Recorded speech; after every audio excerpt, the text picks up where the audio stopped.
Sir NLP में एक technique होती है रीफ्रेमिंग।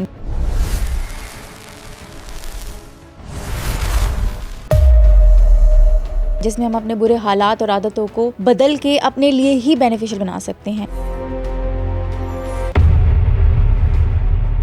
देखा पे घर में कोई पुरानी तस्वीर होगी, खराब हो जाती है, पेंटिंग है, उसको फिर हम क्या करते हैं, लेके जाते हैं तस्वीरों वाले के पास, उसको एक नया फ्रेम लगाता है तो तस्वीर में जान आ जाती है। This is exactly what reframing is all about. For example, मेरा बच्चा जो है वो बड़ा शैतान है। भाई मेरा बच्चा बहुत एक्टिव है यार, वो फौरन चीजों को समझ लेता है। आपको आपके भाइयों ने कुएं में फेंक दिया, 7 साल आप जेल में रहे,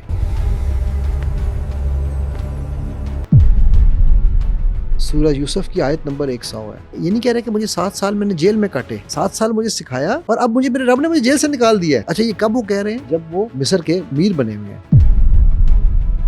हस्बैंड वाइफ का केस है। वो मुझे कहता है मेरी एक्स है, मैंने अपनी बीवी को सब कुछ बताया, मेरी बीवी बहुत अच्छी है, लेकिन उसको पता है मैं उसके साथ लॉयल हूँ, बट वो इनको देख के जलती है। तो पागल, वो जब जलती है इसका मतलब है वो तुझसे प्यार करती है। कहता सर मैंने तो कभी ऐसा सोचा ही नहीं, मेरे $8 मिलियन डूब गए थे। मैं सोया, सुबह उठा, मैं कहने लगी आप झूठ बोल रहे हैं। तो जिसके $8 मिलियन डूबे हों वो ऐसे खराटे लेकर सोएगा? मैंने कहा वो किसके पैसे लेके गया?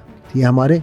मैं उसको हलाल करके दे रहा था, हराम करके ले जाने का फैसला उसने खुद किया। अब उसकी जंग किससे है? अल्लाह से। तो जो ये इंसान समझता है कि मैं अल्लाह से जंग जीत सकता हूँ, मैं पागल हूँ मैं उसके लिए अपने आप को हलकान करूँ। ये सारे रीफ्रेम्स हैं जो हमारी जिंदगी को ट्रांसफॉर्म कर सकते हैं। मार्केटिंग और सियासत में रीफ्रेमिंग टेक्निक कैसे कैसे और कहाँ यूज होता है? क्या आप जानते हैं कि एनएलपी में एक टेक्निक होती है जिससे हम अपने बुरे हालात, आदतों और परेशानियों को अपने लिए बेनिफिशियल बना सकते हैं? ये टेक्निक कैसे काम करती है ये हमें बताया है NLP instructor mind engineer Ali साहब ने। सर एनएलपी में एक टेक्निक होती है रीफ्रेमिंग, जिसमें हम अपने बुरे हालात और आदतों को बदल के अपने लिए ही बेनिफिशियल बना सकते हैं। इसके बारे में थोड़ा बताएं। हालात को देखने का नजरिया है। एक पुरानी कहावत है पंजाबी की, बुढ़ी घोड़ी लाल लगाम। ठीक है, इसी तरह ऐनक है ना, आपने अगर आपकी ऐनक के ऊपर चांद लगा हुआ है, हाँ। तो आपको हमेशा हर जगह चांद ही नजर आएगा। अगर आपके दिल के अंदर खिजां है तो आपको हर जगह खिजां नजर आएगी। ये तो है। अगर आपके दिल में बहार है तो आपको हर जगह बहार नजर आएगी। ठीक है, so basically reframing is a concept. ऐसे ऐसे को पुराना फ्रेम, पुरानी तस्वीर होती है। आपने देखा घर में कोई पुरानी तस्वीर होगी, हाँ। खराब हो जाती है, पेंटिंग है, उसको फिर हम क्या करते हैं, लेके जाते हैं तस्वीरों वाले के पास, उसको एक नया फ्रेम लगाता है तो तस्वीर में जान आ जाती है, चमक जाती है। तो यही this is exactly what reframing is all about. ठीक है, जिंदगी को देखने का नजरिया बदल जाता है। जिंदगी को देखने का नजरिया बदलता है आपका उसी चीज। फॉर एग्जांपल देखो ना, इसको हम ये कॉन्टेक्स्ट बेस्ड भी हो सकती है, कांसेप्ट बेस्ड भी हो सकती है, डिफरेंट इसके एस्पेक्ट्स हैं। ठीक है, अच्छा। मसलन फॉर एग्जांपल मेरा बच्चा बड़ा जिद्दी है। ये जुमला सुना है आपने? अक्सर सुना है, माएं कहती हैं बच्चे, और ये अक्सर ये कह के बच्चों को मजीद जिद्दी बनाती हैं। हाँ। अब अगर मैं आपको कहूँ, अच्छा इसका मतलब है कि आपका बच्चा बड़ा मुस्तकिल मिजाज है, डिटरमिन्ड है। बात वही है, लेकिन कॉन्सेप्ट बदल गया, टोटल चेंज हो गया। अब आप बच्चे के माइंड में जिद नहीं डाल रहे हैं, अब आप बच्चे के माइंड में क्या डाल रहे हैं कि वो कंसिस्टेंट है। वो अब माँ की इस चीज को कहने से वो टोटल कॉन्सेप्ट बच्चे के साथ माँ की प्रॉब्लम खत्म हो गई। ठीक है, मेरा बच्चा जो है वो बड़ा शैतान है। ठीक है, शरारती है। ठीक है, भाई मेरा बच्चा बहुत एक्टिव है यार, वो फौरन चीजों को समझ लेता है। ठीक है, अब आप ये देखो, ये छोटे छोटे वो रीफ्रेम्स हैं जो हमारी जिंदगी का पर्सपेक्टिव बदल देते हैं। ओके। अल्लाह सुब्हानहू तआला ने मुझे इन मुश्किलों में क्यों डाला हुआ है? ऐसे सुनने को हमें बहुत मिलता है, राइट? अब इसका रीफ्रेम क्या हो सकता है आपके ख्याल से? हो सकता है मैं एक बहुत अच्छी इंसान हूँ, अल्लाह की फेवरेट हूँ, अल्लाह ने मुझे आज़माइश में डाल दिया है। ये भी सही है। एक और रीफ्रेम, बड़ा आसान रीफ्रेम क्या है, रियलिस्टिक रीफ्रेम क्या है? ठीक है, मुझे अल्लाह यकीनन यहाँ से कोई ऐसी चीज सिखाना चाहते थे जो मैं मिस कर रहा था। अब वही मुश्किल क्या बन गई? Learning opportunity. लर्निंग भी है, बिल्कुल लर्निंग की अपॉर्चुनिटी बन गई। ठीक है, मैं इसकी ना क्लासिकल एग्जांपल, मैं चूंकि वो कुरान की आयत का मामला है तो मैं पढ़ के सुनाना चाहता हूँ। जी बिल्कुल, हाँ सही है। और मुझे आपने बताना है कि ये अगर मेरे साथ हुआ होता, या आपके साथ हुआ होता तो हम कैसे पढ़ते। मसलन आपको आपके भाइयों ने कुएं में फेंक दिया, भेड़िए के जानवरों के आगे फेंक दिया, अंधे कुएं में, आपको 7 साल आप जेल में रहे। ठीक है, आपके साथ ये सब जुल्म हो रहे हो, आपको आपके ऊपर वुमनाइजेशन का इल्जाम लग रहा हो, तो आमतौर पे हम क्या कहेंगे? कतल ताल्लुक ही कर लेंगे उस नहीं बंदे के कत्ल साथ, के हम हमें चाहेंगे हम वाई उसका मी, कत्ल कर दें। मेरे साथ क्यों जुल्म हो रहे हैं, मैं हाँ नमाजें मैं पढ़ता हूँ, इबादतें मैं पढ़ता हूँ। मुझे हाँ कल एक खातून का मैसेज आया, मैंने जी 17 साल से कोई तहज्जुद नहीं छोड़ी, इशराक नहीं छोड़ी, अवाबीन नहीं छोड़ी, मेरे साथ क्यों ये जुल्म हो रहे हैं। ओके ठीक है, हाँ अब देखो सूरह यूसुफ की आयत नंबर 100 है, मैं इंग्लिश में पढ़ता हूँ फिर इसको ट्रांसलेट कर देते हैं। ठीक ठीक हो है, गया। Indeed my lord has been good to me. अब यह है रीफ्रेमिंग। ठीक है, अब सोचना कि बेशक मेरा रब मेरे साथ बहुत बेहतरीन है। He took me out of prison and brought you from the desert after Satan had sown discord between me and my brothers. ये कह रहा है कि ये नहीं कह रहा कि मुझे 7 साल मैंने जेल में काटे, 7 साल मुझे सिखाया और अब मुझे मेरे रब ने मुझे जेल से निकाल दिया है। वाह वाह वाह, ये रीफ्रेम है। क्या बात, ठीक है, देखो कुरान भरा हुआ है रीफ्रेमिंग से, वाह सीरत भरी हुई है रीफ्रेमिंग से। खूबसूरत। मैं कहता हूँ एनएलपी सीखनी है तो कुरान से सीखो यार। कुरान से सीखो, ठीक है, सीरत से सीखो। हाँ जी। ठीक है, Indeed my Lord is subtle in what he wills. मेरा रब भी सबसे बेहतरीन है, जो चाहता है बेहतरीन तरीके से करता है। सुभान ठीक अल्लाह। है, it is he who is the knowing the wise. उसको सब पता है और वही सबसे ज्यादा वाइज है। क्या खूबसूरत रीफ्रेम है।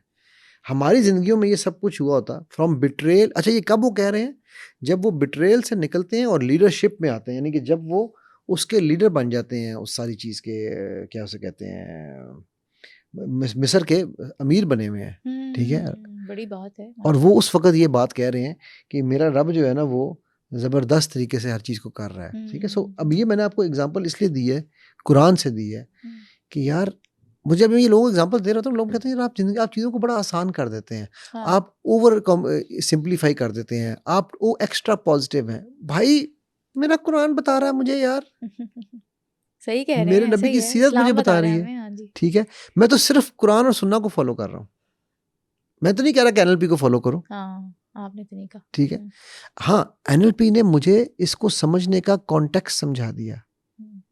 ठीक है, एनएलपी ने मुझे एक तरीका बता दिया कि भाई ये भी एक तरीका है। ठीक है, बट उस तरीके को मेरा कुरान तो यूज कर रहा है। मुश्किलें मुझ पे इतनी पड़ी कि आसान हो गई।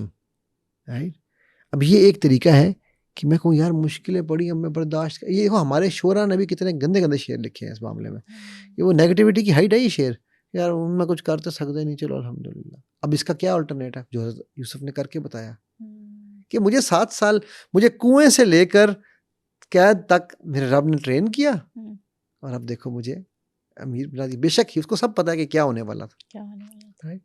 सो इसी तरह की बेतहाशा रीफ्रेमिंग की एग्जांपल्स हैं।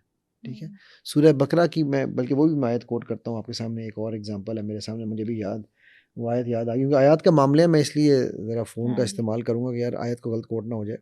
सूरह बकरा की आयत नंबर 216 है, but perhaps you hate a thing and it is good for you, and perhaps you love a thing and it is bad for you and Allah knows while you know not. यानी कि जो चीज़ तुम समझते हो मेरे लिए अच्छी है, हो सकता है वो सही ना हो, और जो समझते हो बुरी है वो हो सकता है बुरी ना हो, बट अल्लाह जानता है। अल्लाह जानता है। ये भी रीफ्रेम है कि तुम अच्छाई को बुराई समझ लो, बुराई को अच्छाई। रीफ्रेम, अल्लाह बता रहे हैं कि रीफ्रेम कर लो भाई, कि मेरे अल्लाह को पता है कि मेरे लिए क्या अच्छा है और मेरे लिए क्या बुरा है। ठीक है, सो ये मैंने ये वाला पॉइंट मैं इसलिए बता रहा हूँ, मैं एक और निकालने लगा था। ठीक है, एक बल्कि मुझे, चलो वो आयत में दोबारा निकालता हूँ उसके, जब अब सवाल अगर आपने उसके मुताबिक किया तो मैं निकालूंगा, लेकिन एक मुझे रीफ्रेम का ज़िंदगी के नॉर्मल ज़िंदगी में आया। मेरा टेस्ट फेल हो जाता है, या हो गया 2 दफ़ा मेरा टेस्ट फेल हो गया। अच्छा, मुझे डाउन होना चाहिए ना, डिप्रेस होना चाहिए। इसका रीफ्रेम बनाओ, आप बनाओ इसका क्या रीफ्रेम हो सकता है। हो सकता है ये फील्ड मेरे लिए अच्छी ना हो। ओके, ये तो एक तरीका है, और मेरे साथ यही फील्ड करना है आपने, इसी फील्ड में रहना है। मैंने इसी फील्ड में रहना है ना, 2 दफ़ा मैं टेस्ट में फेल हुआ हूँ, इसका मतलब है मैंने अपनी स्टडी का तरीका को देखने की ज़रूरत है, कहाँ मैं गलती कर रहा हूँ। मुझे ये फेलियर ये सिखा रहा है कि मेरी जो मैं पढ़ रहा हूँ वो या सही नहीं पढ़ रहा या सही तरीके से नहीं पढ़ रहा।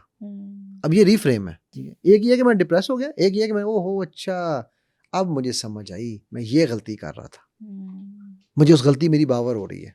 ठीक है, अच्छा एक और हम पकड़ते हैं एग्जांपल, लेट्स से, और आप एग्जांपल कोई अच्छी सी जॉब नहीं मिली जो हम चाहते थे, हमने उसके लिए बड़ी स्ट्रगल की, फिजिकल टेस्ट भी दिए, मेडिकल भी दिए, सब पास हो गए, लेकिन एंड में फेल हो गए। वेरी गुड, लो फिर मैं इसके ऊपर आपको रियल लाइफ एग्जांपल देता हूँ जी। हमारा एक दोस्त है, उसकी ज़िंदगी का मिशन था, बल्कि मैं 2 दोस्तों के केसेस सुनाता हूँ। एक की ज़िंदगी का मिशन था अमेरिका जाना। अच्छा, ठीक है, उसने टिल लगा लिया। उस ज़माने की मैं बात कर रहा हूँ, ये 91 92 की। उस वक्त अगर आपका एक रूल था कि वीज़ा 3 दफ़ा रिजेक्ट हो जाए ना, तो फिर आप 5 साल तक दोबारा अप्लाई नहीं करते। ठीक है, 1 साल में अगर 3 दफ़ा रिप्लाई हो गया, रिजेक्ट हो गया। अच्छा, उसने जनाब उसका एडमिशन IBA में भी हो गया था कराची में। ठीक है, 1990 की बात कर रहा हूँ। सही। अब उसने कहा नहीं, मैंने MBA करना है बाहर जाके। अच्छा, उसके जो मार्क्स थे, उसके जो GMAT के भी रिजल्ट था, वो उसकी जिस यूनिवर्सिटी में वो जाना चाहता था उस यूनिवर्सिटी के मुताबिक नहीं था। वो भी उसने टेस्ट 2 दफ़ा दिया, नहीं आ रहा था रिजल्ट। अच्छा, अब वो 3 दफ़ा वीज़ा उसका रिजेक्ट हो गया 1990 में। तो एक किस्म का 5 साल तो वो नहीं जा सकता था। अब उसने मजबूरन बादल ना खास्ता IBA कराची में एडमिशन ले लिया। अच्छा, ठीक, अब सुनते जाओ ये कहानी। सही। देखो मेरा रब कैसे चीजें प्लान करता है। हाँ जी 5 साल बाद उसने IBA से टॉप करके निकला वो, वाह, क्या मतलब टॉपर्स बात में है, से था। ठीक माशाल्लाह है, माशाल्लाह। और उसने जिस यूनिवर्सिटी से वो MBA अपना दोबारा करना था, उसी यूनिवर्सिटी में वो फुल स्कॉलरशिप पे गया। वाह, क्या बात और है। अगर वो उस वक्त जाता तो शायद उसको स्कॉलरशिप में बैचलर्स में स्कॉलरशिप नहीं मिलना था। ठीक है, सही। तो उसने BBA करना था वहां से। BBA उसने IBA से कर लिया, क्या बात है। और MBA उसने वहीं से उसी यूनिवर्सिटी से किया, और वो फुल स्कॉलरशिप पे किया। Advance education. अब आप देखो कि अगर हम 1990 में देखें तो वो डिप्रेशन के माहौल में है। 95 में वही डिप्रेशन उसके लिए सक्सेशन बन गया ना, सक्सेस बनी ना। हाँ जी। ठीक है, तो आज वो ये कहता है कि यार मुझे, वो रिफ्रेम है उसका, आज वो ये कहता है कि यार अगर मेरे साथ वो ना हुआ होता तो शायद मैं अपनी स्टडीज़ में अपने आप को इतना ऊपर ना करता कि मैंने उस यूनिवर्सिटी में एडमिशन स्कॉलरशिप पे लेना है। मेरा ये टारगेट बन गया था। ठीक है, now this is another reframe. उसने उस कॉन्सेप्ट को अब वो जिंदगी में उसका कुछ भी होता है ना, तो कहता है यार ठीक है, ठीक हो ही जाना, मुझे पता है इसका, इसमें मेरे लिए ये सीखने की अमल है। उसने वो लेसन सीख लिया ना, जो होता है अच्छे के लिए होता है, ये रिफ्रेमिंग है। हाँ, जो होता है, नहीं देखो ये है, रिफ्रेमिंग की 2 टाइप्स हैं। ये वो रिफ्रेमिंग है जो हम कहते हैं यार ये मजबूरी है, हम कुछ कर तो सकते नहीं, चलो ठीक है, जो होएगा अच्छे के लिए होएगा। एक है कि आप इस पे यकीन रखो और अपने आप को उसके लिए तैयार करो। रिफ्रेम ये है कि आपने उसको तैयार करना है, मजबूर नहीं होना। ठीक हो गया। ठीक है, मेरा टेस्ट पास क्यों नहीं हो रहा, क्योंकि मुझे स्टडी और करने की भी जरूरत है। ठीक है, लोग मेरे से नाराज क्यों हैं यहाँ पर, मेरा बच्चा स्टबन क्यों है। भाई आपका बच्चा इंटेलिजेंट है, आपका बच्चा परसिस्टेंट है, आपका बच्चा जिंदगी में बड़ा कामयाब होने वाला है। ठीक है, तो ये वो, यानी ये वो है कि उसकी एक पर्सपेक्टिव को आपने, उसकी एक सिचुएशन को आपने डिफरेंट पर्सपेक्टिव से देखना है। That is reframe. मजबूरी रिफ्रेम नहीं है। मजबूरी में तो जिस तरह हम अल्हम्दुलिल्लाह करते हैं ना, मैं हमेशा एक बात करता हूँ, चलो मैं आपको इसके रिफ्रेम पे अल्हम्दुलिल्लाह का रिफ्रेम सिखाता हूँ। मैं हमने शायद पहले भी डिस्कस किया था, नहीं, जब बंदे के हालात ख़राब होते हैं, मजबूरी होती है, हम क्या करते हैं, चलो यार हम कुछ कर तो सकते नहीं, अल्हम्दुलिल्लाह। क्या ये अल्हम्दुलिल्लाह का मतलब पता है क्या आपको? अल्हम्द के 2 मानी हैं, एक है तारीफ, एक है शुक्र। अच्छा, ठीक है। अच्छा, तारीफ किस चीज़ की और शुक्र किस बात का? ऐ मेरे रब, आप लेट्स से, मैं एक बात कहता होता हूँ, जो शुक्र नहीं करता वो फिक्र करता है। शुक्र मुश्किल में करना चाहिए ज़्यादा, और सब्र जो है वो आसानी में ज़्यादा करना चाहिए। अच्छा, सब्र आसानी में करना चाहिए? सब्र आसानी में करना चाहिए ज़्यादा, और शुक्र मुश्किल में करना चाहिए। ओके, अब ये मैं आपको एक्सप्लेनेशन दूंगा, आपको समझ आ जाएगी मैंने क्यों कहा है। ठीक है, ठीक है। अब होता क्या है कि तारीफ किस बात की, कि ऐ रब, जब मुझे आसानियाँ मिल रही थी ना, तो आप कहते हैं कि मैं अल-मुसव्विर हूँ, आप कहते हैं मैं खैरुल माकिरीन हूँ। ठीक है, तो आपने क्या खूबसूरत प्लानिंग की, क्या खूबसूरत ये सिचुएशन डिज़ाइन की। ठीक है, और मुझे इसमें आसानियाँ दी। ठीक है, तो इस सिचुएशन की तारीफ और इस बात का शुक्र कि आपने मुझे इस सिचुएशन में रखा। अब हो गए हालात बुरे, अब अल्लाह भी वही हैं, अल-मुसव्विर भी वो हैं, वो खैरुल माकिरीन अभी भी हैं, बेहतरीन प्लानर भी हैं। अब ए अल्लाह, मैं आपकी तारीफ करता हूँ कि वो सिनेरियो जो था, वो सिचुएशन भी आपने बनाई थी, ये सिचुएशन भी आप बना रहे हैं। ठीक है, ये है रिफ्रेमिंग। ठीक है, ये सिचुएशन भी आप बना रहे हैं, और इस सिचुएशन में आपने मुझसे एक वादा भी किया हुआ है कि आप मेरी औकात से बढ़ के मुझ पे वज़न नहीं डालेंगे। तो शुक्र इस बात का कि आपने मेरी औकात से बढ़ के मुझ पे इस पे वज़न नहीं डालने दिया। इस सिचुएशन में भी मुझे आपने डाला है, उसमें भी आपने डाला था, तो शुक्र इस बात का, तारीफ सिचुएशंस की, शुक्र इस बात का कि वहां से अगर आपने निकाल के यहाँ डाला है, तो यहाँ से भी शुक्र ये आपका आप आगे निकाल के डाल देंगे। क्या बात है, ये टोटल रिफ्रेमिंग है। ठीक है, और ये असल अल्हम्दुलिल्लाह है। सही। हमने इसको नेगेटिव रिफ्रेम हमने किया है कि उनको जो करते सकते नहीं, चलो यार अल्हम्दुलिल्लाह। वो हमारा जो ये अल्हम्दुलिल्लाह है ना, ये वो है कि हमने नेगेटिव रिफ्रेम कर दिया उसको। एक्चुअली तो ये पॉजिटिव था, ठीक है। अब ये समझना इस बात को और इसको अपनी जिंदगी में इम्प्लीमेंट करना is all that we need as Muslims to follow, as humans to follow, ठीक है।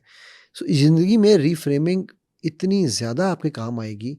मैं आपको कहता हूँ दूसरा दोस्त की एग्जांपल दूं, वो एक जगह से किसी एक एग्जाम में, ठीक है, वो फेल हो रहा था बार बार। अच्छा।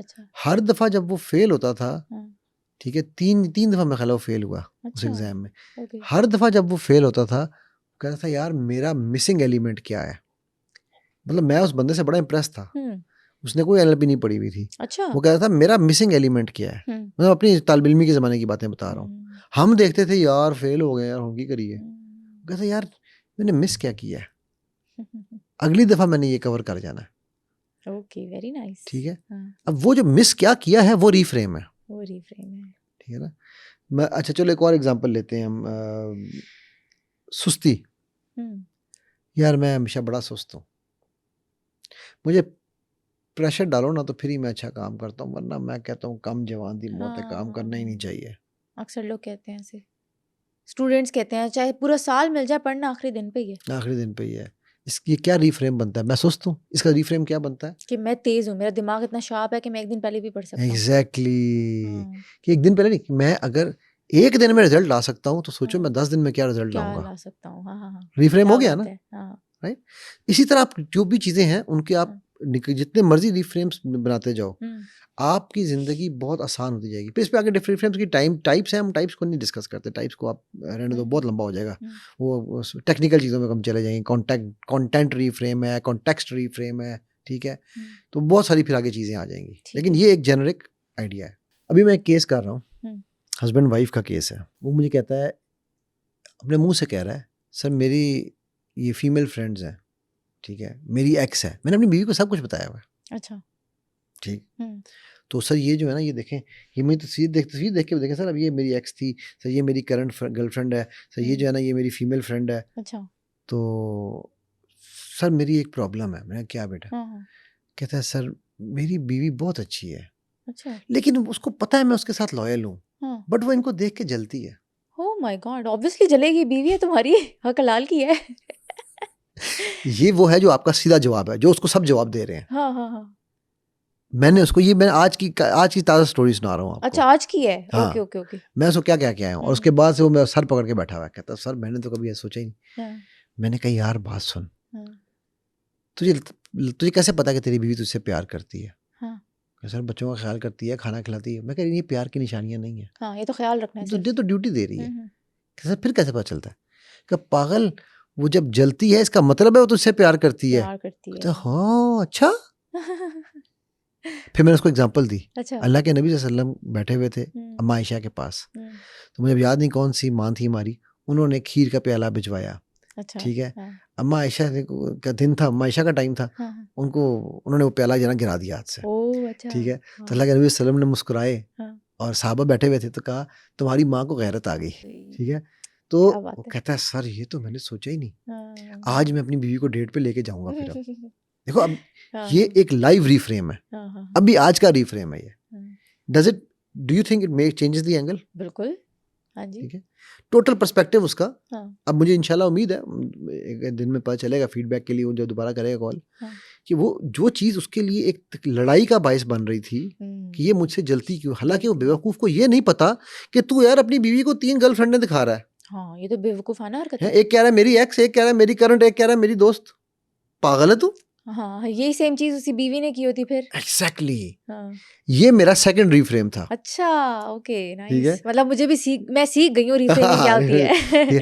मैंने कहा कि अब हाँ, अपने आप को उसके जूतों में रखो और तुम ये बताओ कि तुम उससे कितना प्यार करते हो, और अगर वो यही अपना बॉयफ्रेंड लेके तुम्हारे सामने आ जाए, ठीक है, तो सर क्या बात कर रहे हैं, मैं उसको गाड़ ना दूं? हाँ। क्यों गाड़ दूं भाई? हाँ। तुम करो तो जायज, वो करे तो नाजायज। ठीक है। फिर मैंने कहा छोड़ दो, तुम्हारी कल को बेटी है, उनकी 2 बेटी हैं, मैं तुम्हारी बेटी कल को आए, dad pop this is my boyfriend, आई नहीं सर मैं तो मर जाऊंगा। ठीक। ठीक। तो मैंने कहा फिर बेटा सोचो वो काम जो तुम अपनी बेटी के लिए, मैं कहा शेख आसिफ ईरानी का एक जुमला फिर मैंने उसे कोट किया। अच्छा। कमाल जुमला था, रीफ्रेमिंग की एंड है वो। मेरे बेटे वो आए हुए थे शेख साहब जिनका मैंने यूसुफ अलैहिस्सलाम की वो जो सूरह यूसुफ पे सॉरी जो एक पॉडकास्ट भी मैंने उनसे की थी ना सूरह यूसुफ इन साइकोलॉजी पे। अच्छा। तो उन्होंने मेरे बेटे ने उनसे पूछा शेख मुझे ये बताएं कि एक शौहर कैसा होना चाहिए, मतलब मैं शौहर, मेरी अब शादियाँ होने के लिए आजकल रिश्ते ढूंढ रहे हैं तो मेरी शादी मुझे कैसा शौहर होना चाहिए। अब शेख का रीफ्रेम एंड है। अच्छा। एंड है क्या कहते हैं बेटा वैसा शौहर बनना जैसा तुम अपनी बेटी का शौहर देखना चाहते हो। ओए होए होए होए होए होए, माइक ड्रॉप, बात ही खत्म। माइक ड्रॉप है ना, एंड है ना, बिल्कुल ये रीफ्रेमिंग की हाइट है। मैंने कहा यार सिंपल ये देख लेना। उस दिन से मेरा बेटा सर पकड़ के बैठा हुआ कहता है यार अब्बू शेख वो बात कह गए हैं कि अब मुझे हर चीज करते हुए सोचना पड़ रहा है। ठीक है, अब सोचो कितना पावरफुल है रीफ्रेमिंग। ठीक है, हम आम तौर पे ये क्या मशवरा देते हैं, बेटा लॉयल रहना, बेटा अच्छे रहना, बेटा ये करना, बेटा बीवी का ख्याल। उन्होंने क्या यार छड़ सारियां गल्ला, जैसा तू अपनी बेटी का शौहर चाहेगा वैसा शौहर बन जाए। बिल्कुल बिल्कुल। ठीक है, तो ये बाप के बारे में तो नहीं कह सकते थे ना आप ये बात कि जैसा तू बाप चाहता है अपने बाप को चाहता है वैसा बाप बन जा, लेकिन शौहर तो बन सकते हो ना आप वैसे। ठीक है, अब ये रीफ्रेमिंग की रियल लाइफ एग्जांपल्स हैं। ठीक है, इसी तरह मैं आपको और अगर कोई एग्जांपल निकाल के सोच के बताऊं, ठहरो, क्योंकि ये तो यार असल में ये रीफ्रेमिंग के कोई स्पेशल सेशन नहीं होता ये कि जब मैंने कहा हम सेशन कर रहे होते हैं ना तो उन सेशंस में डिफरेंट सिचुएशंस डिफरेंट होती हैं तो उसी हिसाब से करते हैं आप लोग। एक और आ गया जी। एक केस मेरे पास आया, एक कॉल आई मुझे एक बच्ची की, कोई 2019 की बात है ये। अच्छा। तो मेरे दोस्त आए हुए थे कराची से, हम लोग खड़े हुए थे बाहर पंप पे ना, रात को 11 बजे का टाइम था, गाड़ी साफ करा रहे थे, कॉल आई। अच्छा। अली साहब बोल रहे हैं। मैंने कहा जी मैं खुदकुशी करने जा रही हूँ। मैं कहा बेटा बिस्मिल्लाह करो, जब कर लोगी तो आके मुझे बताना कैसा एक्सपीरियंस रहा। कहती है मैंने कहा मैं खुदकुशी करने जा रही हूँ और आप कह रहे हैं मजाक। मैं कहा पुत्र जिन्हें खुदकुशी करनी होती है ना वो मुझे फोन करके नहीं बताते मैं खुदकुशी करने जा रहा हूँ। तो जब बता मसला क्या, मैं मसले के हल करते हैं। अच्छा मसला क्या था, शादी हुई। ठीक है, ये वैसे अल्टीमेट रीफ्रेम है बाय द वे। बाद में उस बच्ची ने मेरे साथ सारे कोर्सेज किए और आज वो माशाल्लाह शी इज एन इंस्पिरेशन। मैं इसलिए उसका नाम नहीं बताऊंगा, वो इंस्पिरेशन है, वो लोगों की जिंदगियां बदल रही है आज। ठीक है, और वो रीफ्रेम पेरेंटिंग की मास्टर नहीं बन चुकी है। ठीक है, तो वो मुझे कहती है कि मैंने कहा, मैं कहा क्या? कहती है मेरा शौहर शादी हुई 3 महीने के बाद शौहर चला गया। अब वो जिस इलाके से है ना, उस इलाके से बहुत सारे लोग डंकियां मारते हैं। अच्छा अच्छा अच्छा अच्छा। ठीक है, वो पूरी बेल्ट इस काम के लिए मशहूर है। ठीक है, तो वो चला गया डंकी मार के इटली, वहां पर वो 2 साल रहा। ठीक है, जाने से पहले वो मैं प्रेग्नेंट हो गई थी उसके। अच्छा, 3 महीने था ना, 3 महीने चला गया वो, मैं प्रेग्नेंट हो गई थी मैं। ठीक है, अच्छा जब वो 2 साल बाद वापस आया, 2 साल बाद वो डिपोर्ट हो गया, पकड़ा गया, डिपोर्ट हो गया। वो वापस आया तो 2 नहीं सॉरी 4 साल बाद वापस आया। 4 साल बाद वापस आया। ठीक है, तो आया 1 महीने के लिए रुका और फिर वो जापान निकल गया। फिर डंकी लगा ली। अच्छा, तो सर मैं फिर प्रेग्नेंट हो गई।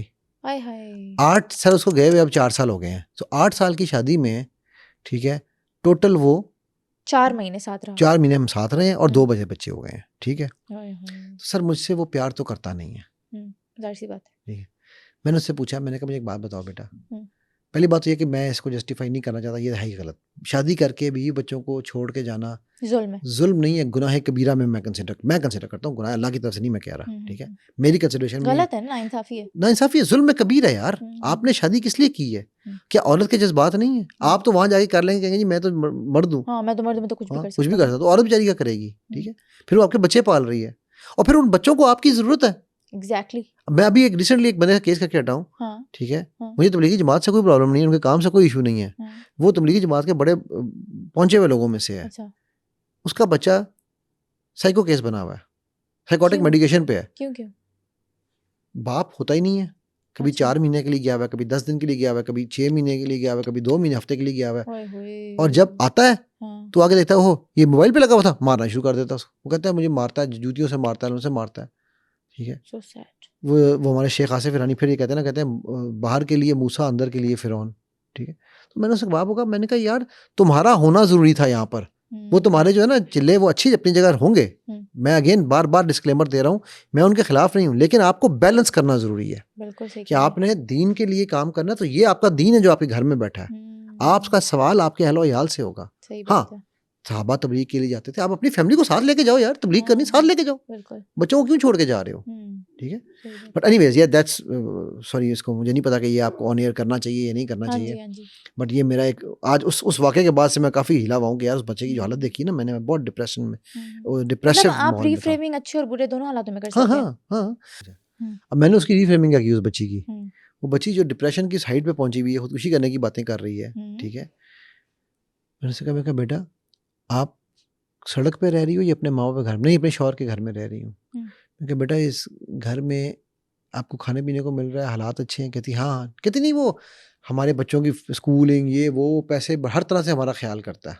अच्छा। ठीक है, तो मैंने कहा अगर वो यहाँ रहता तो शायद वो यहाँ पर कुछ भी नहीं कर सकता था, वहाँ जाके वो कमा के भिजवा रहा है हमें। अच्छा। ठीक, तो मैं कहा बेटा क्या ये हो सकता है कि वो ये उसके प्यार का तरीका है? मैं सही या गलत नहीं कह रहा हूँ, बट क्या ये होता है कि उसके प्यार का तरीका है कि वो आपका ख्याल करने के लिए कि आपको फाइनेंशियल नीड्स पूरी हो, हाँ आपकी इमोशनल नहीं हो पा रही, लेकिन फाइनेंशियल नीड पूरी करने के लिए ये ज़रूरी था कि वो यहाँ से कुछ दिन की पी काटता। और क्या वो ये इरादा करके गया था कि मैंने वहाँ से वापस नहीं आना? कहते नहीं, वो गया तो इसी तरह था कि किसी ने हमें कहा था कि 1 साल में कागजात बन जाएंगे, वो 4 साल गुजर गए हैं। ठीक है, पहले इटली में 4 साल गुजर गए थे, अब यहाँ 4 साल गुजर गए हैं। तो मैंने कहा इसमें उसका कोई कसूर है? दोनों कहती है नहीं कसूर तो नहीं है। तो मैंने कहा फिर अगर हम इसको यूँ देखें कि वो आपसे प्यार करता है, वो बच्चों से प्यार करता है, वो आपके लिए कमाने के लिए गया हुआ है, क्या उसकी वहाँ पर कोई गलत काम है, कोई गर्लफ्रेंड है? कहती है नहीं जी, मैं अपने शौहर की ये तो गारंटी दे सकती हूँ कि वो इंतहाई दीनदार आदमी है, वो कभी किसी और की तरफ आँख उठा के नहीं देखेगा। ठीक है, तो मैंने कहा यार तो फिर बेटा अगेन उसको समझाते हैं। उस बच्चे को फिर मैंने समझाया, मैंने कहा बेटा आप वापस आ जाओ, आपकी तो फैमिली तबाह हो जाएगी। तो कहने लगा सर मैंने जो पी काटनी थी काट ली है, मेरा ये आखिरी 6 महीने रह गए हैं, मेरे पेपर सबमिट हो गए हुए हैं, अप्रूवल आ गया हुआ है, अब मुझे सिर्फ पेपर वर्क कंप्लीट करना है तो मेरा का पासपोर्ट आ जाएगा। अच्छा। असाइलम लिया उसने, अनफॉर्चुनेटली झूठ बोल के हम लोग करते हैं ना ये सारे काम, तो मतलब हम लोग समझते हैं असाइलम लिया है तो बड़ा मार काम मारा है हमने। सही बात है। आप अपने बच्चों को झूठ की गुड़ती खिला रहे हो, ठीक है, झूठ है ना, झूठ है, बिल्कुल सही टंकी मार के जा रहे हो, झूठ है ना, असाइलम ले रहे हो, झूठ है ना, झूठ है। ठीक है। तो बहरहाल उसकी अपनी मेरा, अब मैंने कहा वो एक अलग चीज़ है, बट उस बच्ची का उसके बाद पर्सपेक्टिव बदल गया। अब वही शौहर जिससे उसको नफरत हुई हुई थी, उसके लिए वो एक इज्जत की जगह पे आ गया। ठीक है, so again reframing has very powerful tools. अच्छा, यही रीफ्रेम्स हम नेगेटिव भी करते हैं। अच्छा, आपको याद है मैंने आपको स्टोरी सुनाई हुई अपनी ज़िंदगी की, मेरे $8 मिलियन डूब गए थे, याद है आपको स्टोरी? मैं शायद कई बार किस्सा सुना चुका हूँ। हाँ मैं जब वापस आया मैंने बेगम को बताया, तो मगरिब की नमाज का टाइम था, मैंने बेगम से कहा, मैंने कहा यार मुझे नमाज पढ़ के ना मैं ज़रा रेस्ट करता हूँ, फिर बात करते हैं। मैं सोया, सुबह उठा, फजर के टाइम पे मुझे होश ही नहीं आई, अच्छी शायद मतलब होश ही नहीं आई, थकावट इतनी हुई थी ना। अच्छा। तो बेगम कहने लगी आप झूठ बोल रहे हैं। मैं क्यों? भाई जिसके $8 मिलियन डूबे हों वो ऐसे खराटे लेके सोएगा? नींद छोड़ो, खराटे लेके सो रहे थे आप। ठीक है, मैंने कहा यार इधर आप बैठ मेरे पास। एक तरीका ये है कि हम दोनों बैठ के यहाँ रोना शुरू करते हैं, मातम करते हैं। अच्छा। दूसरा तरीका ये है कि तू मुझे एक बात बता, वो किसके पैसे लेके गया? ये हमारे? मैंने कहा नहीं, मेरे रब ने मुझे एक ATM मशीन बनाया था जिसमें उसका कार्ड डला, उसकी अमानत थी, मैंने उस तक पहुंचानी थी, मैं उसको हलाल करके दे रहा था, हराम करके ले जाने का फैसला उसने खुद किया। जिसने हराम कर का फैसला किया, अब उसकी जंग किससे है? अल्लाह से। तो जो ये इंसान समझता है कि मैं अल्लाह से जंग जीत सकता हूँ, मैं पागल हूँ मैं उसके लिए अपने आप को हल्कान करूँ। सही बात है, वेरी नाइस, वेरी नाइस। हाँ, मैंने अपनी हुज्जत पूरी की, मैंने उस पर केस किया, मैंने उसको, आज भी मेरे पास उसके खिलाफ इंटरपोल वारंट मौजूद है, मैंने हुज्जत पूरी की, बट मुझे अब अपने आप को हल्कान करना है या मुझे आगे मूव ऑन करना है?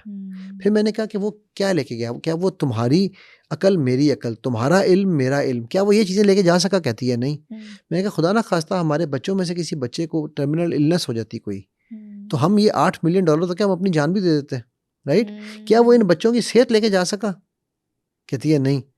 मैं क्या, तो वो क्या लेके गया है? वो वही ले गया जो उसका हक था, लेकिन उसने गलत तरीके से लिया, वो उसका अपना था, वो उसका अपना है ना, तो अब उसकी जंग अल्लाह से है। हाँ जी। अब मैं उसके ऊपर रोध होके अपनी जिंदगी को खराब करूं तो यार मेरे से बड़ा बेवकूफ दुनिया में कोई नहीं है। Let's start a new day, new life. Now tell me Sameera, is it not a reframe? बिल्कुल है, बहुत अच्छी तरीके से। क्या हम इस नजरिए से अपने पे आने वाली मुश्किलों को कभी देखते हैं? कभी भी नहीं देखते, मैं तो सोच के हैरान हो रही हूँ। ठीक है, ये इतना पावरफुल टूल है ना, इतना पावरफुल टूल है ये आपका। मुझे लोग कहते हैं सर आप ओवर पॉजिटिव हैं, आप ओवर सिंप्लीफाई करते हैं। मैंने पहले भी ये बात कही थी। भाई मुझे बताओ, मुझे इससे ज़्यादा डिफिकल्ट चीज़ नजर ही नहीं आ रही। सिंप्लीफाई मैंने ओवर क्या किया है भाई? जब अब मेरा लास्ट रिफ्रेम भी सुन लो जी। अगर $8 मिलियन लेकर हाँ जी, मेरे रब मुझे अपना कुर्ब दे देते हैं, तो ये सौदा मुफ्त का है या ये सौदा महंगा है? अच्छा है, महंगा है, ये सौदा तो मुफ्त का हुआ ना, मुफ्त का है बिल्कुल। ठीक है। क्यों? क्योंकि मैं फिरौन बन रहा था।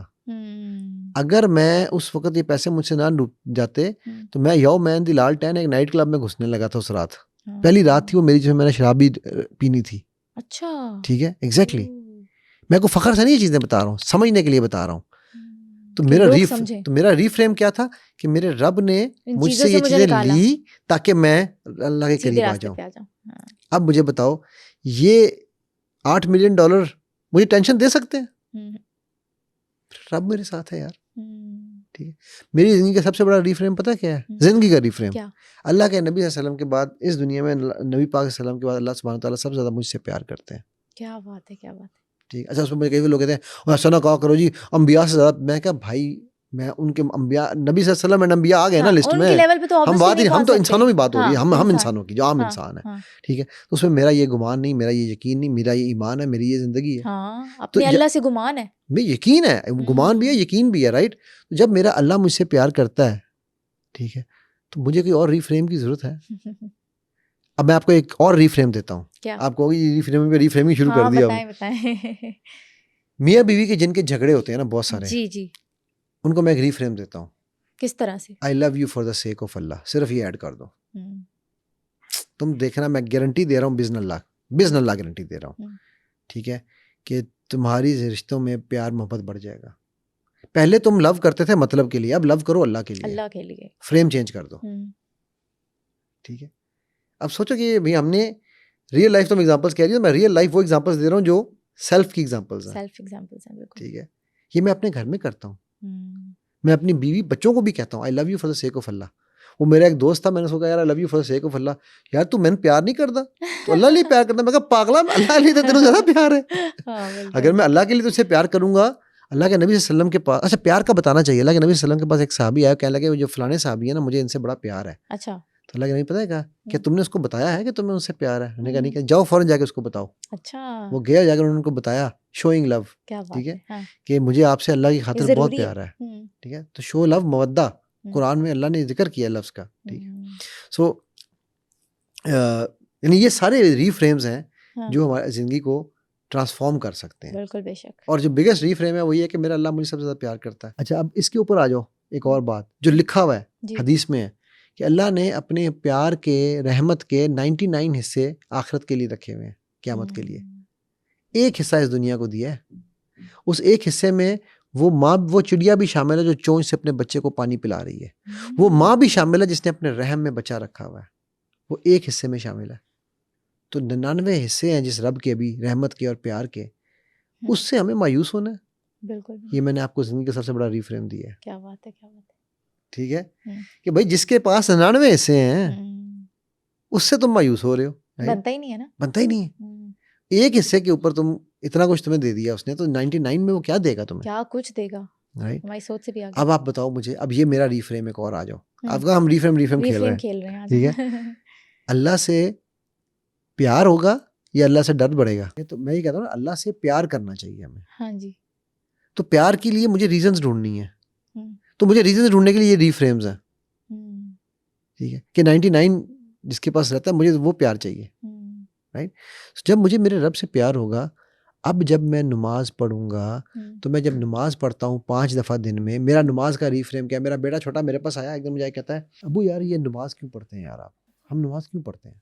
मैं कहा बेटा मुझे एक बात बताओ, आप मुझसे प्यार करते हो या अम्मी से? हाँ।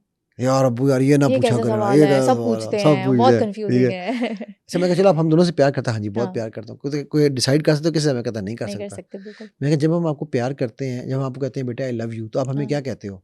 आई लव यू टू, ठीक है। तो मैं कहा बेटा आपको ये पता ना कि अल्लाह जो है वो मुझसे भी ज़्यादा आपसे प्यार करते हैं? कहता है हाँ जी। फिर? तो मैं कहा अल्लाह हमें दिन में 1000 दफ़ा कहते हैं आई लव यू, मेरे बंदे आई लव यू, ठीक है। हमें सांस देते हैं तो भी अल्लाह हमें, ठीक है, अल्लाह हमारी हर चीज़ जो है वो अल्लाह का हमसे लव, बिल्कुल अल्लाह का लव हम पे शो हाँ हो जी, रहा शो है, हो रहा है राइट? बिल्कुल। तो मैंने कहा हम सिर्फ अल्लाह को 5 दफ़ा कहते हैं आई लव यू टू, तो वो भी नहीं कहना चाहिए? कहता क्या यार, रीफ्रेमिंग है। ठीक है, कहता यार अब्बू हाँ। तो नमाज का आपने मतलब ही बदल दिया। तो मैं क्या कहा बेटा बात, मैं नमाज इसलिए पढ़ता हूँ कि मैं अल्लाह को 5 दफ़ा कहूँ I I love you love too, you too, बिल्कुल। ठीक है? हाँ। तो अब बात ये है कि यही नमाज जो शायद पहले मेरे लिए ड्यूटी थी, जब से मुझे मतलब आप अपने बॉयफ्रेंड या गर्लफ्रेंड के लिए या मियाँ बीवी के लिए जिनसे प्यार होता है, बंदा बेचैन हुआ होता है ना कि यार मैं उसको मिलूं, उसको हाँ, देखूं, हाँ, उससे हाँ, बात करूं, बार बार फ़ोन उठा के कॉलिंग कर रहे होते हैं, रात को पैकेज ले रहे होते हैं, पैकेज ले रहे होते हैं, हाँ जी। तो यार जब आप अल्लाह को आई लव यू टू कहने लगोगे तो आपको बेचैनी नहीं लगेगी यार मेरा लव यू टू का टाइम निकल रहा है। आप हम आए हैं तो मैंने आती पहले क्या कहा है, मैं यार फ़ौरन पहले नमाज पढ़ लें, हाँ, सही राइट? बात है। तो आई लव यू टू के बगैर सुकून ही नहीं आने लगा मुझे ज़िंदगी में, राइट? नाउ आप सोचो ना कि ज़िंदगी के रीफ्रेम्स हमने हमने क्या फ्रेम्स बनाए हुए हैं और क्या रीफ्रेम्स हमारे होने चाहिए थे, ठीक है? और कितना आसान है ज़िंदगी को इस पर्सपेक्टिव से देखना। अच्छा अब आपको एक और रीफ्रेम दूँ? हाँ जी, हाय, हाय, हाय! रीफ्रेमिंग पे तो मेरा ना ये मेरा बड़ा फ़ेवरेट टॉपिक है रीफ्रेमिंग। मैं अच्छा, एनएलपी में इसमें बड़ा टाइम लगाता हूँ, ओके। ठीक है? हाँ। मेरे पास सबसे जो कॉमन केसेस आते हैं ना वो आते हैं व्हाई मी के, मेरे व्हाई साथ मी, ऐसे क्यों होता है, ओके। ठीक है? मैं ही क्यों, मेरे साथ मेरे क्यों साथ ऐसा क्यों, होता है मैं हमेशा? क्यों, ठीक। तो मैं पाकिस्तान की हिस्ट्री का पहला इंटर्नी था जिसको 96 में श्रम्बर्जर एक कंपनी है दुनिया की टॉप ऑयल गैस कंपनीज में से, उन्होंने हायर किया था पाकिस्तान से। मेरे बाद अल्हम्दुलिल्लाह हर साल फिर वो हायर करते रहे। अच्छा, माशाल्लाह। और जब मैं गया इजिप्ट, ओमान और दुबई में 3 जगह पे मेरी ट्रेनिंग्स थी, इंटर्नशिप थी मेरी। जब मैं वापस आ रहा था तो हम 18 लोग थे पूरी दुनिया से आए हुए। अच्छा, उनमें से 3 लोगों को उन्होंने अपॉइंटमेंट लेटर दिया अल्हम्दुलिल्लाह, जिनमें से एक मैं था, माशाल्लाह, ठीक। क्या बात है। और बल्कि सबसे पहला नाम मेरा ही कॉल किया गया था, हम्म, अल्हम्दुलिल्लाह सुम्मा अल्हम्दुलिल्लाह। तो मैं जब वहाँ पर उसके बाद श्रम्बर्जर मैंने ज्वाइन कर ली, जो डिग्री ख़त्म की, तो मुझे ना वो मैं कभी डिपार्टमेंट मार्केटिंग में भेज दें, कभी सेल्स में भेज दें, कभी मुझे क्या उसे कहते हैं टेक्निकल में भेज दें, कभी कहीं पे। तो मैं अपने बॉस के पास गया, मैंने कहा मेरी बात सुन, मैं इंजीनियर हूँ, तो मुझसे इंजीनियरिंग का काम ले, ये क्या तो कभी मुझे सेल्स भेज जाएगा, कभी हाँ। फाइनेंस भेज जाएगा। तो उसने मुझसे 3 सवाल पूछे। उसने कहा Ali, don't you want to become a manager? मैंने कहा ऑफ कोर्स। कहते so question number 1, how can you be a manager if you don't know how each department works? How will you manage that department or that location? मतलब अच्छा, हमारे location होता है, हर location में different departments इकट्ठे काम हाँ करते जी, थे। हाँ जी। मैं कहा ओके, समझ आई। कहता number 2, how will you become a manager of his location when you don't know, or even if you know how this department works, but the staff in that department, how they solve their problems when they face any. Okay, very good. कहता number 3, how can you become a manager when you don't know, even if you know how the department works, how these people solve their problems, but when you are practically in that problem, you how will you solve that problem if you don't know that? So when we rotate you in different departments, we teach you these 3 things: how each department works, how people face problems, and how can you solve a problem. यार क्या बात है, क्या बात है, क्या reframing है। क्या जबरदस्त बात थी, राइट? अच्छा अब वो बच्ची जब मेरे पास ये आई ना, एक बच्ची, ये बात है 2018-19 की, इसी तरह रोई जाए सर मेरे सारी सर रोने लगे होते हैं। वो कहेंगे आप रोने का मजाक उड़ा, मजाक नहीं उड़ा रहा हूँ यार। मैं कहता हूँ जो रोने आते हैं मेरे पास, मैं टिश्यू का डब्बा रखता हूँ, कहता हूँ यार ये लो, जब तक खाली हो जाए, जब रो के थक जाओ, आंखों से आंसू खत्म हो जाए फिर तो मुझसे बता बात देना। करना, ठीक है? तो सही है। मैं कहने लगी, मैंने कहा बेटा मुझे अल्लाह ने ना फौरन माइंड में ये रीफ्रेम डाला। मैं कहा बेटा मैं एक बात बताऊँ, एक दुनिया की छोटी सी फॉर्च्यून 500 में, उस जमाने में वो टॉप 10 कंपनीज में हाँ से जी, थी। बिल्कुल। मैं कहा दुनिया की छोटी सी कंपनी है, इतनी सी, दुनिया की औकात कायनात में एक जर्रे की भी नहीं है। वो कंपनी मेरा रैंक एक इंजीनियर से मैनेजर का लेवल रेस करने के लिए मुझे इतने डिपार्टमेंट्स की जो ना वो ट्रेनिंग करा रही है। तो हम रब से दुआ क्या मांगते हैं कि रब हमें जन्नत दे, फिर हम कहते हैं जन्नतुल फिरदौस दे, फिर हम कहते हैं जन्नतुल फिरदौस आला दे, ठीक है? तो यार आपको क्या लगता है कि वो जो रब है वो हमारे रैंक्स ऊपर करने के लिए हमें अगली प्रैक्टिस नहीं कराएगा? बिल्कुल कराएगा। ठीक है कि भाई अच्छा इसने पब्लिक में तो सीख लिया, अब इसके तन्हाई के अंदर मैं टेस्ट करूँ ये तन्हाई में कैसा है, ठीक है? तो अब वो उसकी टेस्टिंग हुई। अच्छा अब अगर इसके ऊपर तोहमत लगती है तो ये कैसे उसको डील करता है? अब इसको मैं आसानी देता हूँ, ये देखता हूँ ये कैसे डील करता है, ठीक? क्या ये आसानी में फिरौन बन जाता है या ये मेरा ही बंदा रहता है, राइट? सो मैंने कहा जब रब हमारा रैंक रेस करना चाहते हैं बिस्मिल्लाह, तो वो हमें भी तो ट्रेन कर रहे हैं ना डिफरेंट डिपार्टमेंट्स में, ठीक है? ताकि हमें ही पता हो कि यार जब मेरे पर आसानी आएगी तो मुझे कैसे करना है, जब मेरे पे तंगी आएगी तो मुझे कैसे रहना है, डील करना है, बिल्कुल। वो सर पकड़ के बैठी, कहती सर मैंने तो कभी ऐसे सोचा ही नहीं। सही। No this was my reframe of why me. अब वो उसके बाद वो क्या कहती है, why not me, why not me. Nice. क्योंकि मेरा रैंक ऊपर होना है ना। आपको जब पता चल गया कि आपका रैंक ऊपर जाना है, हाँ। तो यार आप दुनिया में इतने रैंक्स के लिए ऊपर जा रहे हो, जो अल्लाह आपको रैंक जन्नत फिरदौस आला में देना चाहता है। तो यार यूसुफ अलैहिस्सलाम को तो उसने हर जगह टेस्ट किया, और यूसुफ अलैहिस्सलाम क्या कह रहे हैं कि मेरा अल्लाह बेहतरीन प्लानर है। 7 साल मुझे वहां भी ट्रेन किया उसने। ठीक है, कहाँ से ट्रेनिंग शुरू की मेरी? कुएं से। ये है reframe at a larger broader perspective. ठीक है, अभी तक हम रीफ्रेम की डेफिनेशन से आगे नहीं निकले। अभी तो हमने सिर्फ एग्जांपल्स दिए हैं। अभी तो एग्जांपल्स दिए हैं। सही बात है। ठीक है, और मैं बता रहा हूँ तुम्हें कि ये जो है ना, ये दुनिया पलट जानी है इंशाल्लाह लोगों की, जब वो ये रीफ्रेमिंग के कॉन्सेप्ट को समझेंगे। स्पेशली इसलिए कि ये हमारे दीन का कॉन्सेप्ट है। पूछो क्या सवाल है? अच्छा, मार्केटिंग और सियासत में रीफ्रेमिंग टेक्निक कैसे कैसे और कहाँ यूज होता है? फॉर्चुनेटली हमारी सियासत में और मार्केटिंग में बड़े नेगेटिव रीफ्रेम्स होते हैं। अगर आपको इस्लाम चाहिए तो मुझे वोट दें।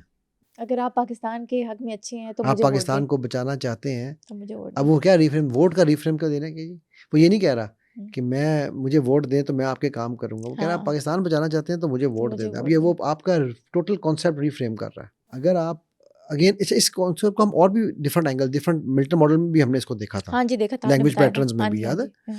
तो ये लैंग्वेज पैटर्न के थ्रू ही रीफ्रेम हो रहा है। अच्छा, ओके, ठीक है, समझ आ रही है मुझे, बिल्कुल ठीक हो गया।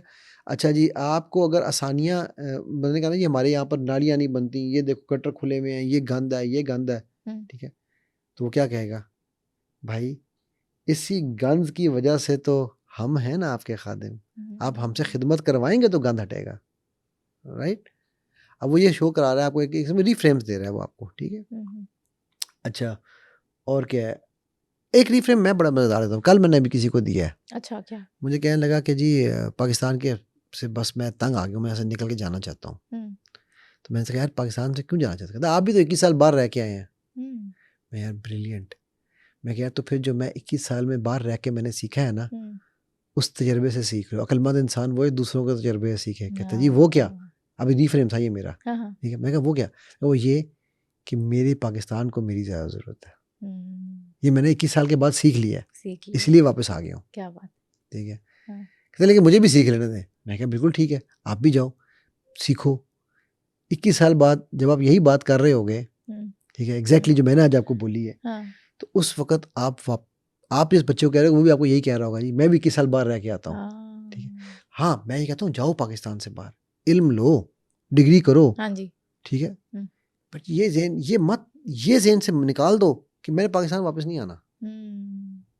क्योंकि अगर हम सब चले जाएंगे तो पीछे क्या रह जाएगा? तो सियासतदान रह जाएंगे जी, मौलवी रह जाएंगे जी, उनका है ना, चलाएं वो। यार तो अगर सारे ये सोचने लग जाएंगे तो और इसका क्या तरीका सोचने का? कहते और आप बताएं। मैंने कहा what if I tell you you can become the next prime minister. कहते सर मेरा तो सियासी ताल्लुक ही कोई नहीं है। मैंने कहा कहाँ लिखा हुआ सियासी ताल्लुक वाले प्राइम मिनिस्टर बन सकता है? केजरीवाल इंडिया में बना ना प्राइम वो सीएम, ठीक है, उसका सियासत से कोई ताल्लुक था?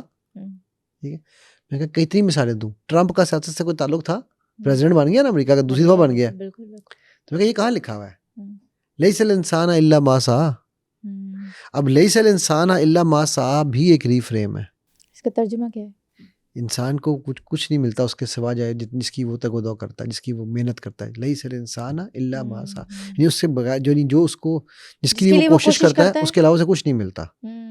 अब इसकी ये कैसा पावरफुल रीफ्रेम है कि आपने कोशिश ही नहीं की, आप घर बैठे हुए हो, और आप वो मेरा रब करीम है। अक्सर मुझे लोग कहते ओ नहीं जी नहीं वो रब करीम है जी, वो मुंह में भी डाके डाका यार बिल्कुल डालता है, लेकिन वो अपनी सुन्नत के खिलाफ नहीं करता ना। उसकी सुन्नत है। अल्लाह के नबी सल्लल्लाहु अलैहि वसल्लम की किसी की औकात थी कि उनके वो एक लहू निकालना तो दूर की बात है, उनको फूंक भी मार जाता। लेकिन मेरे रब की सुन्नत है कि अपने नबी महबूब तरीन हस्ती को भी, जिसकी हम तो सना अल्लाह ऊपर कर रहे हैं, फरिश्ते कर रहे हैं, कह रहे हैं ना हम इनकी करते हैं दरूद, हम इन पे भेजते हैं, तुम भी भेजो। तो उस ज़ात को भी मेरे रब सल्लल्लाहु अलैहि वसल्लम की ज़ात को भी मेरे रब ने ताइफ में पत्थर पड़वाए। रब की सुन्नत है ना मेरे। ओहद में दंदान शहीद हुए, मेरे रब की सुन्नत है। ठीक है, तो जब again this is a very powerful reframe that I am using, जब वो अपने सबसे महबूब को इन आजमाइशों से गुजारते हैं रब, तो यार मैं और आप, हम उनके महबूब होना चाहते हैं ना। हम चाहते हैं ना अल्लाह हमसे प्यार करें, हम अल्लाह से प्यार करें, तो क्या हमें महबूब होने के लिए उनके महबूब के रास्ते पे नहीं चलना पड़ेगा? बेशक बेशक। ये क्या जलीलुल कदर अंबिया में मूसा, ईसा, यूसुफ, इब्राहीम अलैहिस्सलाम, क्या आग मतलब इब्राहीम को अल्लाह के नबी सल्लम कहते हैं मेरा बाप, अपने बाप इब्राहीम को कहते हैं ना नबी सल्लम, ठीक है। तो वो सबसे महबूब के बाप को, वो जो कि अल्लाह का खुद भी जो खलीलुल्लाह है, उनको अल्लाह आग में डलवाएंगे, ठीक है। तो भाई अगर आपने अल्लाह के हुब लेना है तो महबूब के रास्ते पे भी चलना पड़ेगा।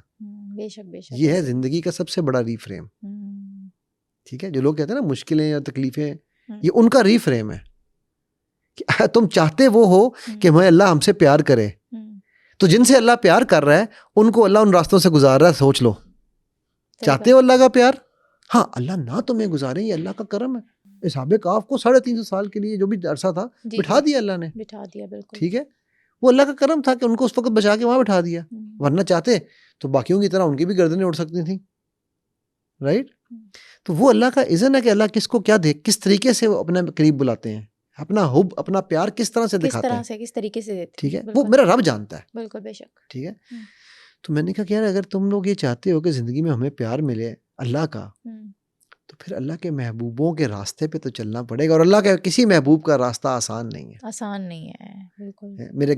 मेरे इन्हीं कंकरों पर चलकर अगर आ सको तो आओ, मेरे घर के रास्ते में कोई कहकशां नहीं, ठीक है। तो अगर अल्लाह के हुब के रास्ते पे चलना है जी, तो फिर ये छोटी छोटी चीज़ें यार, इनको ये गुजरना पड़ेगा, ये जान के गुजरो ना कि ये उस रास्ते का हिस्सा है, बिल्कुल। मेरे घर के रास्ते में कोई कहकशां नहीं है, इन्हीं पत्थरों पे चल के आना है, ठीक है। तो ये अगेन मेरी ज़िंदगी का ये मेरी ज़िंदगी का रीफ्रेम है। जब मुझ पे, हाँ एक बात याद रखो, जब भी प्रॉब्लम्स आती हैं ना, हमारी अपनी खुद साख्ता बनाई हुई होती हैं। जब भी इकराम होते हैं वो मेरे रब के होते हैं। हमारी अपनी गलतियां होती हैं जिनको हम कंट्रोल नहीं कर पा रहे होते, हम अपने ऊपर काबू नहीं रख पा रहे होते, ठीक है। सो अपने ऊपर कंट्रोल करना बड़ा ज़रूरी है, बिल्कुल। ये जानना कि यार मैं ये जो करने जा रहा हूँ ये क्यों करने जा रहा हूँ। जिस तरह मैंने आई लव यू टू कहा, 5 दफ़ा दिन में आई लव यू टू का मौका मिलता है, तो यार जाओ ना, आई लव यू कहो तो सही अल्लाह को, देखो तो सही। वो कहता है मेरी तरफ 1 कदम आ, मैं 10 कदम आऊँगा, दौड़ चल के आ, मैं दौड़ के आऊँगा, तो शुरू तो करो। वो एक सजदा जिसे तू गरां समझता है 1000 सजदे से देता है आदमी को निजात। जो तुम बाबों के पीछे भाग रहे हो वो अल्लाह के पीछे चले जाओ ना यार एक दफ़ा। सुनो पॉडकास्ट के बहुत से ऐसे व्यूवर्स हैं जिन्होंने अभी सुनो डिजिटल चैनल को सब्सक्राइब भी नहीं किया, और अगर आप समझते हैं कि मेरे इस पॉडकास्ट से आपने कुछ सीखा या फिर समझा, तो अभी सुनो डिजिटल चैनल को सब्सक्राइब करें ताकि मैं इसी तरह का वैल्यूएबल कंटेंट आप सब लोगों के लिए लाती रहूं।